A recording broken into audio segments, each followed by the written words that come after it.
Alright, so let's go over the challenge that I introduced at the end of the previous video. Now, if you recall, the challenge was to rewrite the program so that it tests for a correct guess first. So to do that, we need to start by changing line 6. At the moment, it's checking that guess is not equal to answer. So we need to change the not equal to become equal to. So we're now checking specifically if guess is equal to answer. Then we're going to change that if it is. I'm going to come down here and take a copy of this code. And I'm going to paste it under or indented on line 7. So if guess is equal to answer, we're printing out the message, you got it first time. Then the code here is going to remain the same if guess is less than answer, and it's going through the process of checking. In fact, I should really have just cut that out altogether because I copied it, but that line is no longer needed anymore. So I'm going to delete that. And we're doing that for the scenario where they haven't got the answer right. So what we need to do is remove this else altogether. And we need to come down here after line 7 and go back to the first indentation level and put an else colon there.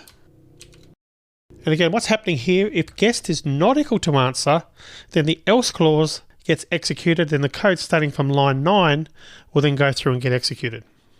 And obviously in the case of the guess equaling the answer, which is the comparison on line 6, if that's the case, only line 7 is going to be executed. So this is a third way to write the program, and it still does exactly the same thing. It's just phrased differently, just like you can do with human languages. So here we're checking for a correct guess first.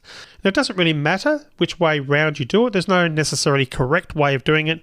We're looking for the result here or for the solution. So if you manage to get the solution, congratulations. So let's just confirm we've got this right.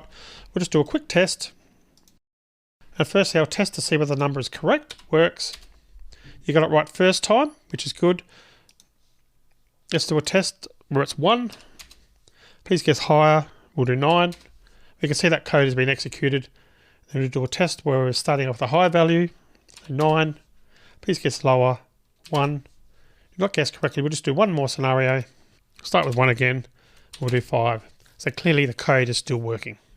Alright, so do make sure you test the program as I've done, even though I haven't done a complete test.